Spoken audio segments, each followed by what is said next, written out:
Assalamualaikum warahmatullahi wabarakatuh. Halo guys, saya Anggirin Sifaheni. Di video kali ini saya akan membahas tentang failover dan load balance. Oke, kita akan belajar tentang failover dan load balance, yang dimana poin ini cukup penting pada pembelajaran administrasi jaringan pada vendor mikrotik.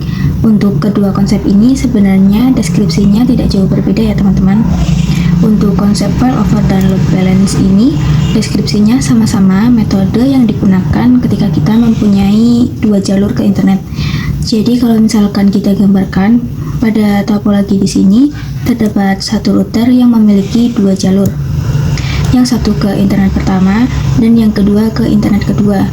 Artinya dari semua perangkat lain ini yang terhubung ke router maka memiliki dua jalur internet. Kita bisa menggunakan ISP1 ataupun menggunakan ISP2. Nah, kalau misalkan kita sudah memiliki dua jalur internet seperti ini, maka ada konsep yang bisa kita terapkan, yaitu failover dan load balance. Kita coba bahas keduanya secara terperinci terkait failover. Nanti gambarannya ada satu ISP yang aktif dan satunya disable. Disable di sini itu maksudnya menjadi backup ya teman-teman. Jadi dari semua klien akan dilewatkan pada satu ISP saja. Nah, jika ISP1 ini down, maka nanti ISP yang kedua akan aktif sebagai backupnya. Nah, ini adalah untuk konsep failover ya teman-teman. Sedangkan untuk load balance nantinya kedua ISP ini akan aktif. Misal di sini saya gambarkan untuk kasus ini kita bisa terapkan pada beberapa PC. Dia ingin akses internet menggunakan ISP1 dan beberapa PC ingin akses internet menggunakan ISP2. Jadi gambarannya seperti itu ya teman-teman untuk load balance. Oke, jadi di topologi ini ada dua router ya teman-teman. Yang satu menjadi ISP1 dan yang kedua menjadi ISP2. Dan di sini saya sudah mendapatkan IP pabriknya juga. Untuk yang ISP1 ini 10.0.137.52 dan yang ISP2 ini 10.0.137.48. Oke, kita tuliskan dulu biar nggak lupa.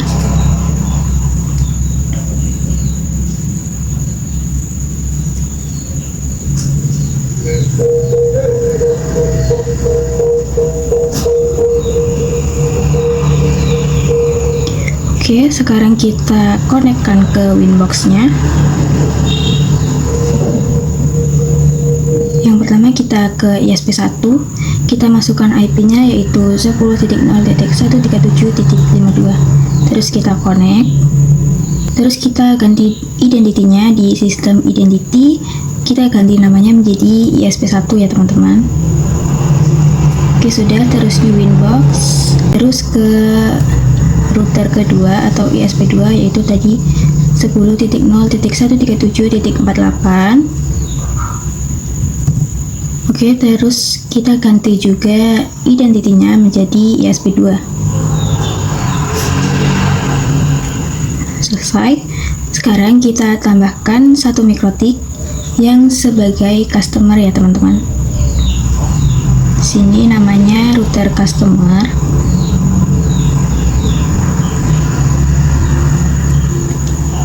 Nah, nantinya goals-nya yaitu router customer ini memiliki dua jalur internet, bisa menggunakan ISP1 maupun ISP2.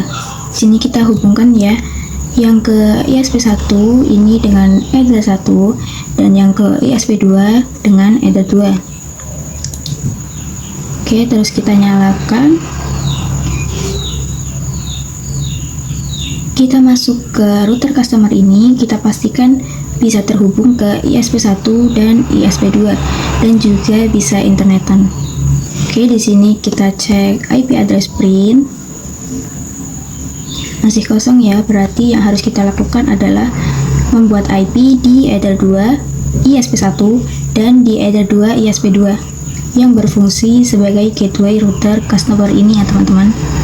Kita jabarkan dulu, misalkan di Ether 2 ISP1 kita pingin IP-nya yaitu 192.168.1.1/24. Terus di header 2 ISP2 IP-nya yaitu 172.168.1.1. Oke, kita langsung masuk saja pada winbox-nya. Untuk ISP1 di IP address kita tambahkan yaitu tadi 192.168.1.1/24. Kemudian interface-nya header 2 yang mengarah ke router customer. Terus ke ISP2. Di IP address ini kita tambahkan IP-nya 172.16.1.1/24. Header 2, apply, terus OK. Selesai. Terus sekarang kita konfigurasi di customernya ya teman-teman. Kita cek IP neighbor print. Oke, di sini ada sedikit kesalahan. Nah, di sini ada header 1 dan header 2 ya teman-teman. Kita langsung saja untuk konfigurasi IP address-nya. Kita cek dulu IP address print. Masih kosong, kita bisa langsung konfigurasinya. Yaitu di sini IP address, add address IP-nya yaitu 192.168.1.2/24. Interface-nya header 1 ya teman-teman, yang ke ISP1. Terus kita tambahkan lagi IP-nya 172.16.1.2/24. Interface-nya header 2. Oke, kita cek lagi IP address print. Nah, sudah ada ya teman-teman. Sekarang kita coba ping ke gateway-nya, yaitu ping 192.168.1.1. Oke, berhasil. Terus ping 172.16.1.1. Oke, berhasil ya teman-teman. Selanjutnya kita akan konfigurasi default route agar bisa internetan ya teman-teman. Nah, default route ini kan yang mengarah ke internet. Kalau misalkan kita mau mengarah ke ISP1, berarti kita tinggal masukkan gateway-nya saja ya teman-teman. Begitupun kalau kita mau mengarah ke ISP2, kita bisa memasukkan gateway-nya saja. Nah, di pembelajaran failover dan load balance ini mempunyai dua jalur, berarti di sini kita tambahkan default route-nya 2 kali. Sebelumnya kita roman dulu, yaitu tool roman set enable yes. Terus kita masuk ke romannya via ISP1. Di sini romannya kita aktifkan. Oke, terus new inbox. Kita connect to roman. Ini kita konekkan ya teman-teman. Oke, sudah. Pertama kita pastikan dulu di mikrotik ini untuk ping ke gateway-nya. Di new terminal ini ping 192.168.1.1. Oke, berhasil. Terus ping 172.16.1.1. Oke, berhasil ya teman-teman. Sekarang kita setting default route-nya di IP route. Di sini destination address-nya tidak usah diubah ya teman-teman. Terus gateway-nya untuk ke jalur ISP1 berarti 192.168.1.1. Nah, ini statusnya aktif statik ya.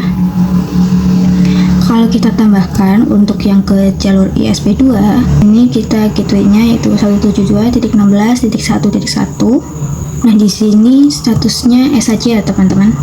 Tapi tidak usah khawatir, ini bisa aktif kalau misalkan untuk yang jalur ISP1 ini kita disablekan. Kalau di sini untuk ISP1 kita disablekan, maka yang ISP2 itu akan aktif statik ya teman-teman statusnya. Karena ini adalah menjadi backupnya. Jadi bebas mau aktifkan yang mana. Misalkan di sini saya mau mengaktifkan yang ISP1 saja dan ISP2-nya disablekan atau menjadi backupnya ya teman-teman. Oke, untuk default route-nya sudah selesai. Sekarang kita coba pastikan di terminal untuk ping 8888.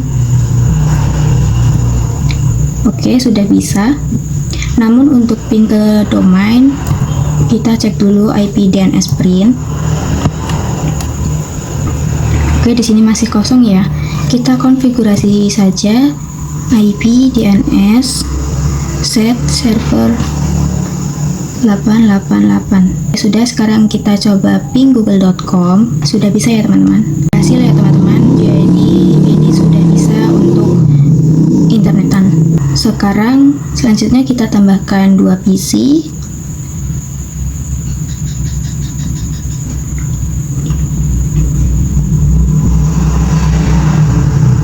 Oke, di sini sudah ada VPC 1 dan VPC 2.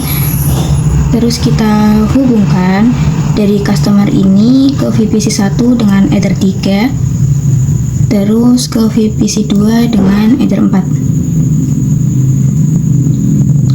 Nah, agar VPC ini bisa internetan, maka kita harus konfigurasi firewall NAT di router customernya ya teman-teman. Lalu kita setting gateway-nya terlebih dahulu. Karena di sini memiliki 2 interface, yaitu Ether 3 dan Ether 4 ya, yang mengarah ke PC-PC ini.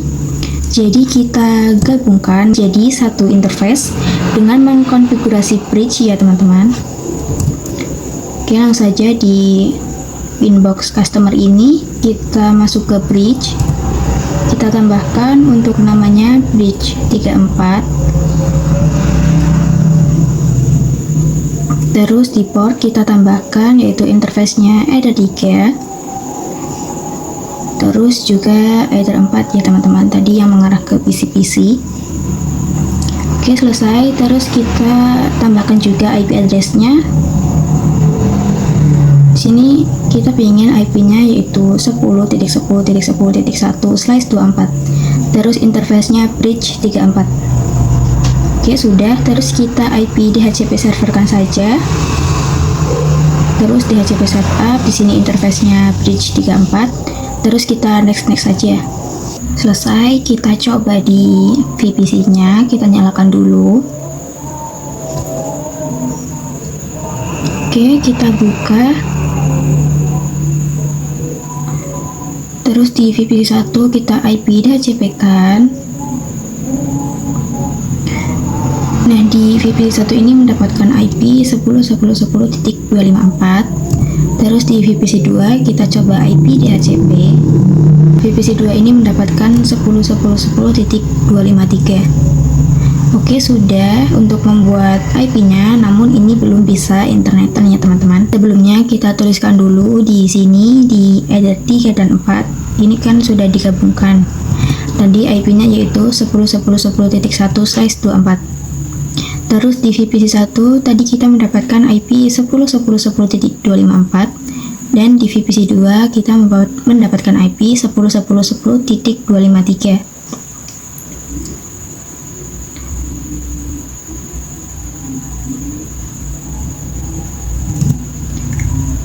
Sekarang kita buat firewall NAT-nya. Jadi karena di customer ini memiliki 2 jalur ke ISP, berarti kita bikin firewall NAT-nya 2 kali ya teman-teman.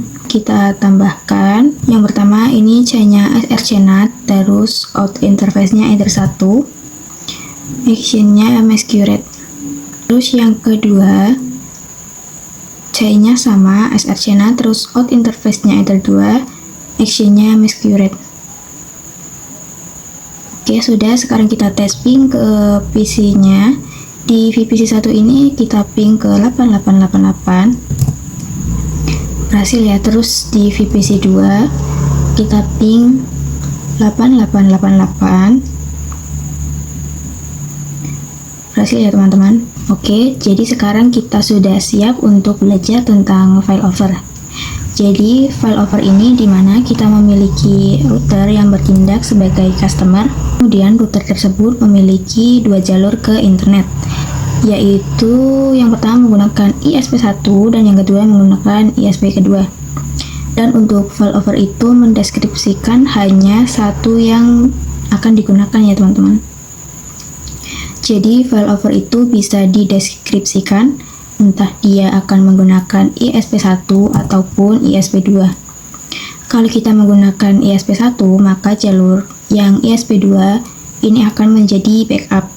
Sehingga ketika ISP1 ini down, maka ISP2 akan menjadi backupnya. Begitupun sebaliknya. Seperti itu ya teman-teman. Langsung saja kita konfigurasi failover. Kita lihat di IP root customer dulu. Yang aktif ini ISP1 ya. Nah, di sini saya akan coba mengganti parameternya yang ada di ISP1 sehingga dia lebih besar dan nantinya yang akan digunakan adalah ISP2. Misalkan di root ISP1 ini kita edit untuk distance-nya jadi 10. Oke, nah maka jalur internet akan langsung berpindah ke ISP2 ya teman-teman. Kalau kita setting distance juga di ISP2, kita coba menjadi 20, maka yang aktif kembali adalah ISP1 ya teman-teman, karena distance-nya lebih kecil. Oke, selanjutnya jadi pada Mikrotik ini terdapat suatu fitur yang namanya check gateway ya teman-teman, yang bisa digunakan pada Mikrotik saat kita terdapat failover. Sebelumnya kita pastikan dulu untuk seluruh interface-nya dalam keadaan aktif ya teman-teman. Kita lihat di interface, oke, aktif semua. Terus kita cek IP root. Di sini yang aktif jalur ISP1 ya teman-teman, sedangkan ISP2 ini menjadi backup. Nah, di sini kalau misalkan ISP1 aktif terus ada kendala, entah interface-nya terdisable atau kendala lain, maka jalur ISP akan berpindah ke backup-nya yaitu ISP2. Misalkan di sini ada suatu kasus apabila IP yang terdapat pada ISP1 itu dalam keadaan terdisable. Apakah Mikrotik customer ini sudah mendeteksi atau belum? Jadi misalkan kasusnya seperti itu ya teman-teman. Maka dari itu, untuk customer agar bisa mendeteksi, kita bisa menggunakan fitur check gateway. Artinya kalau misalkan kita tanamkan check gateway pada customer dengan memilih ISP1, maka customer ini akan selalu cek gateway yang ada di ISP1 ini. Kalau misalkan terdisable, maka jalur ISP akan berpindah ke jalur ISP2. Seperti itu ya teman-teman untuk arti check gateway. Oke, langsung saja kita coba untuk tanamkan check gateway-nya. Di router customer ini jalurnya mengarah ke ISP1 ya teman-teman. Ini kita klik. Nah, di sini ada check gateway ya, dan ada dua pilihan, bisa menggunakan ping atau ARP. Artinya kalau kita menggunakan ping, maka router customer ini akan selalu ping ke gateway-nya setiap 10 detik. Di sini saya coba menggunakan ping, terus kemudian kita coba disablekan ya di jalur ISP1. Nanti harusnya berpindah ke jalur ISP2 karena di ISP1 ini IP-nya akan kita disablekan. Oke, kita disablekan dulu IP-nya di ISP1.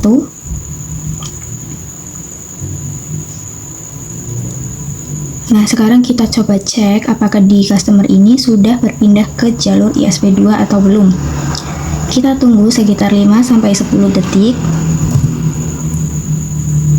Nah, di sini sudah berpindah ke jalur ISP2 ya teman-teman.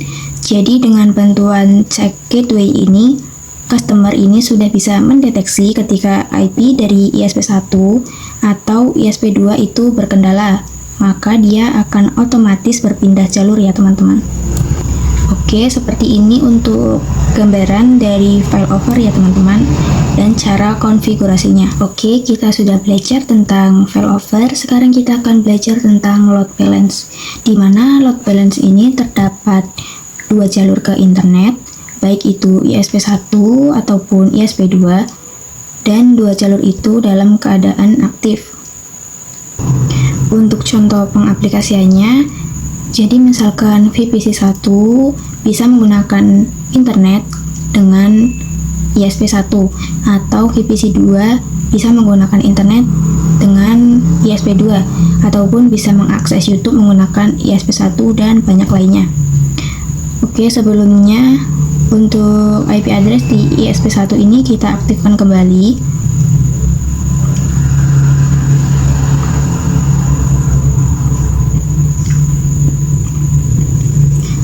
Lalu kita ke Winbox router customer-nya. Ini kembali ke jalur ISP1 ya teman-teman yang aktif. Oke, ini sudah siap untuk konfigurasi load balance. Jadi untuk yang simpelnya kita coba hapus dulu default rootnya, baik yang ISP1 ataupun ISP2. Oke, sudah. Untuk konfigurasi load balance ini di IP root kita tambahkan lagi. Nah, untuk destination-nya tetap ya teman-teman. Terus untuk gateway-nya kita isikan 2 ISP ya teman-teman. Nah, agar bisa kita isi 2 ISP, kita klik di sini. Nah, ini ada ya. Oke, yang pertama kita isikan yang ISP1 yaitu 192.168.1.1. Terus yang kedua itu ISP2 yaitu 172.16.1.1. Oke, di sini statusnya aktif statik ya teman-teman. Dan di sini kita ke internet bisa menggunakan ISP1 dan ISP2. Nah, untuk konfigurasi load balance sederhana ini namanya load balance ACMP ya teman-teman. Sekarang kita coba lakukan uji coba di PC-PC-nya. Kira-kira mereka bisa menggunakan internet yang ISP1 atau ISP2. Oke, karena tadi VPC-nya ini sudah kita IP DHCP kan, kita langsung saja untuk ping 888. Oke, terus kita coba lakukan trace, kira-kira PC1 ini menggunakan internet ISP berapa. Nah, di sini PC1 kalau mau internetan, dia melewati interface bridge terlebih dahulu, kemudian lewat ke ISP1 ya teman-teman, yaitu 192.168.1.1. Sekarang kita coba di VPC2, ping. Oke, terus kita trace 8888. Oke, untuk VPC2 kalau mau internetan, dia melewati interface bridge terlebih dahulu dan juga ternyata dia melewati ISP1 juga ya teman-teman. Nah, ini gambaran dari VPC2 ya. Selanjutnya kita coba kita cek di VPC2, misalkan kita pengen akses google.com. Ini kira-kira menggunakan jalur yang mana? Sebelumnya kita setting DNS-nya terlebih dahulu agar bisa ping domain. IP DNS 8888. Oke, terus show IP. Oke, sudah terisi ya IP DNS-nya. Kita coba ping Google dulu. Ping google.com. Oke, berhasil. Nah, kita coba trace. Ternyata kalau untuk mengakses ke Google, VPC2 ini melewati interface bridge terlebih dahulu, terus dia menggunakan jalur ISP2 ya teman-teman. Terus misalkan kita ingin coba cek ke Facebook, caranya kita masuk ke Winbox router customer, terus kita masuk ke tool, kemudian trace route. Sini kita coba dulu untuk yang ke internet yaitu 8888, protokolnya ICMP, terus kita start. Nah, bisa dilihat bahwa router customer ini kalau akses ke internet atau ke 888 ini dia menggunakan jalur ISP2 ya teman-teman. Nah, kalau misalkan kita ingin coba contoh lain, misalkan untuk Facebook ataupun yang lainnya, kita bisa menggunakan bantuan command prompt. Oke, di sini terus nslookup facebook.com. Nah, di sini kita dapat IP-nya ya, kita salin saja. Terus kita masukkan di sini. Nah, terus kita start. Oke, ternyata di router customer ini kalau mau akses Facebook juga menggunakan jalur ISP2. Oke, ini adalah untuk trace route di sisi customer. Sekarang kita coba untuk trace route juga di VPC. Yang pertama tadi kita ingin coba trace di facebook.com. Pertama kita ping dulu IP Facebooknya tadi yaitu ping 31.13.95.35. Oke, terus kita trace. Nah, ternyata di PC ini Kalau mau akses Facebook, dia melewati interface bridge terlebih dahulu, terus dia melewati jalur ISP1 yaitu 192 ya teman-teman. Selanjutnya misalkan kita pingin contoh lain nih, misalkan kita pingin akses Twitter. Di sini kita tuliskan dulu nslookup twitter.com.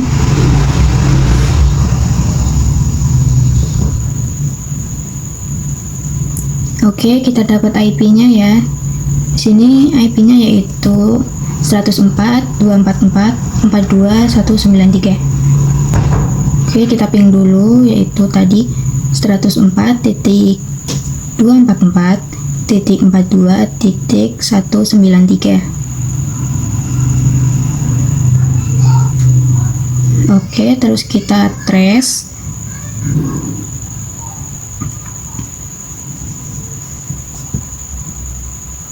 Nah, bisa dilihat, jadi untuk VPC ketika mau akses Twitter, dia melewati interface bridge terlebih dahulu, terus dia menggunakan jalur ISP2 yaitu 172 ya teman-teman. Oke, selesai ya teman-teman untuk traceroute. Sekarang kita coba kasus baru, yaitu untuk ke ISP itu bandwidthnya berbeda ya teman-teman. Misalkan untuk router ISP1 dia menyediakan hanya 2 Mbps, sedangkan untuk ISP2 dia menyediakan bandwidth 8 Mbps. Nah, kalau kita simpulkan, ini artinya di sini 1:4 ya teman-teman. Di sini kita tidak bisa menggunakan round robin ya. Round robin itu kan 50-50. Sedangkan di sini seharusnya yang banyak disalurkan atau yang banyak digunakan adalah jalur ISP2. Nah, maka dari itu kita bisa lakukan konfigurasi load balance pada kasus ini. Langsung saja kita konfigurasi di router customer ini. Ini saya close dulu. Nah, untuk konfigurasinya kita masuk ke IP route. Di sini untuk routing ke internet kita edit ya, karena tadi itu 1:4, berarti di gateway-nya ini kita bikin 5 ya teman-teman. Kita tambahkan menjadi 5. Oke, yang pertama ini kan tadi 1:4, berarti untuk gateway ISP1 kita isikan 1 kali ya teman-teman. Terus untuk gateway ISP2 berarti kita isikan 4 kali.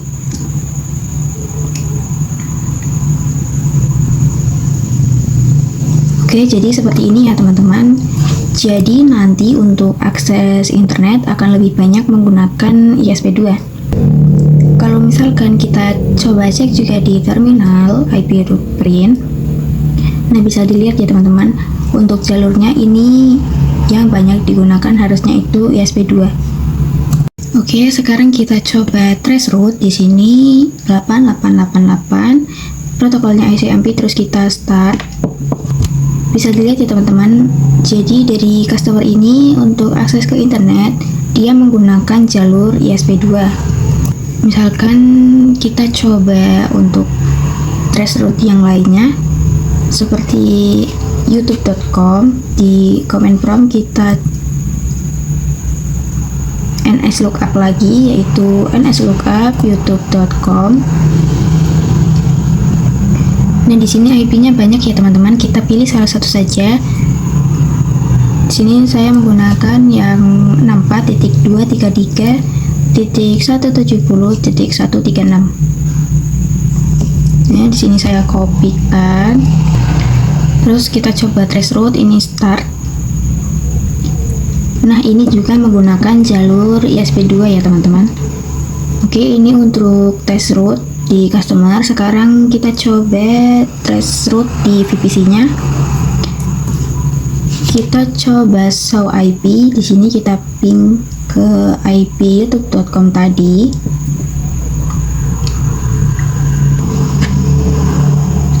Yaitu ping 64.233.170.136. Oke, sekarang kita trace. Nah, di VPC juga Yang pertama, dia melewati interface bridge, terus dia juga melewati ke jalur ISP2 ya teman-teman. Jadi lebih banyak diarahkan ke jalur ISP2 karena tadi bandwidthnya 1:4. Oke teman-teman, jadi kita sudah belajar load balance ACMP atau masih round robin ya, yaitu masih ambigu, kadang menggunakan ISP1, kadang juga menggunakan ISP2. Nah, kalau teman-teman tahu untuk konfigurasi load balance itu beragam, kita bisa menggunakan route rules dan juga metode Mengel. Di sini kita coba bahas untuk yang load balance route rules terlebih dahulu. Jadi route rules itu ini akan bekerja dengan sistem search address. Nah, masuk SRC address adalah kita bisa mendefinisikan misal PC1 untuk internet dia harus menggunakan ISP1 dan PC2 untuk internetan dia harus menggunakan ISP2. Nah, kalau kayak gini kita bisa menggunakan metode route rules. Berarti untuk di PC-PC ini harus memiliki IP statik ya teman-teman. Jadi misalkan di VPC1 ini kita pingin IP-nya yaitu 10.10.10.11/24. Terus VPC2 kita pingin IP-nya yaitu 10.10.10.12/24. Oke, selanjutnya kita konfigurasi dulu IP-nya di VPC1 tadi yaitu IP 10.10.10.11/24 dengan gateway 10.10.10.1.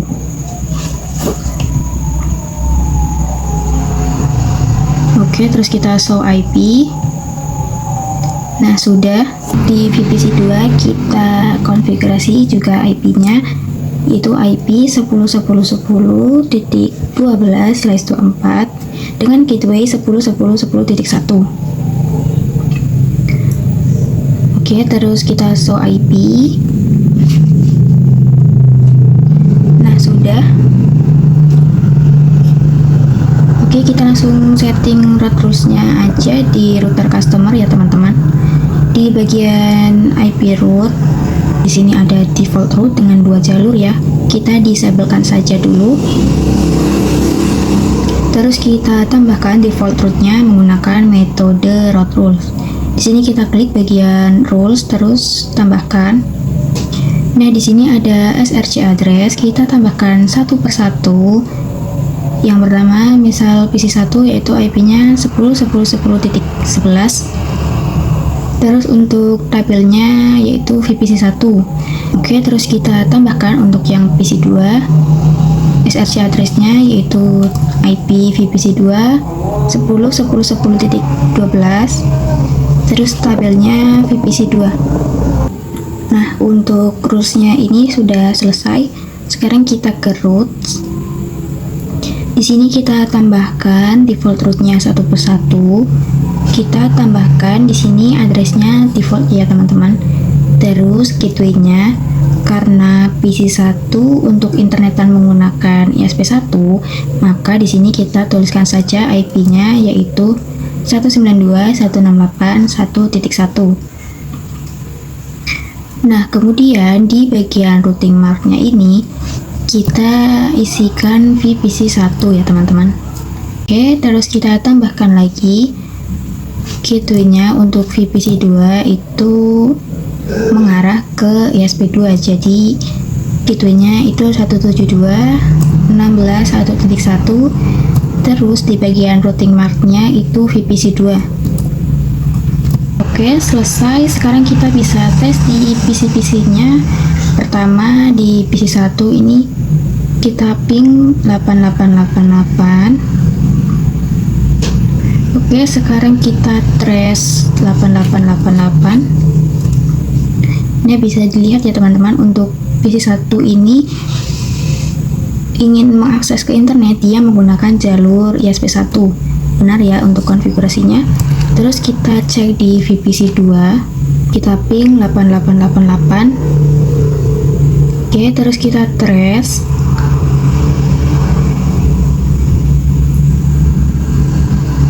Nah, benar ya teman-teman, jadi di VPC 2 untuk internetan dia menggunakan jalur ISP2. Jadi berhasil ya teman-teman untuk konfigurasi root rules ini. Sekarang kita akan mencoba lagi untuk mengkonfigurasi load balance dengan metode Mangle atau biasa disebut dengan firewall Mangle karena memang terletak pada menu firewall. Yang dimaksud load balance firewall Mangle ini, kita bisa mendefinisikan paket berdasarkan protokolnya. Jadi untuk contoh kasusnya bisa seperti di load balance root rules, yang PC1 itu menggunakan ISP1 dan yang PC2 dia menggunakan ISP2. Kemudian untuk kasus lain, misalkan kita ingin akses domain tertentu harus menggunakan ISP1 dan akses ke domain lainnya harus menggunakan ISP2. Seperti itu untuk maksud load balance firewall Mangle. Oke, langsung saja kita konfigurasi di router customer ini. Di IP rootnya, rulesnya kita hapus. Terus untuk rulesnya kita disablekan saja ya teman-teman. Oke, sudah. Sekarang kita bisa mengkonfigurasi firewall Mangle-nya.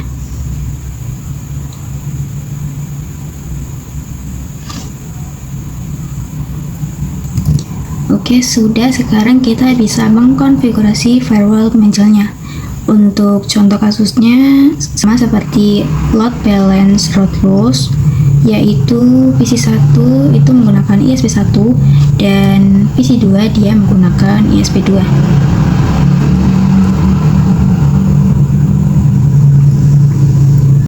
Oke, langsung saja kita konfigurasi di IP firewall. Di sini ada Mangle, kita tap aja. Terus kita tambahkan untuk chainnya ini pre-routing, terus SRC addressnya kita isikan ya teman-teman. Di sini yaitu 10.10.10.11 yaitu PC1, terus actionnya mark routing. Nah, di kolom ini di new routing mark kita tuliskan Mangle strip ISP strip 1. Oke, sudah. Terus kita buat lagi untuk ISP 2 nya, chainnya pre-routing, terus SRC addressnya yaitu 10.10.10.12, actionnya mark routing, dan di sini kita tuliskan Mangle strip ISP strip 2. Oke, selesai ya teman-teman. Terus kita pergi ke IP root. Di sini kita tambahkan untuk gateway-nya yaitu 192.168.1.1. Kemudian di bagian routing mark-nya ini kita pilih yang Mangle ISP1. Oke, terus kita tambahkan untuk yang VPC 2 yaitu gateway-nya 172.168.1.1 dan routing mark-nya kita pilih yang Mangle ISP2. Oke, selesai. Sekarang kita cek, kita tes di VPC-nya. Yang pertama VPC 1 kita ping 8888. Oke, terus kita trace. Nah, benar ya teman-teman, untuk VPC 1 dia menggunakan jalur ISP1. Terus di VPC 2 kita ping 8888. Oke, terus kita trace 8888. Ini bisa dilihat ya teman-teman, untuk VPC 2 dia menggunakan jalur ISP2. Jadi berhasil ya teman-teman untuk konfigurasi load balance firewall Mangle ini. Valentino.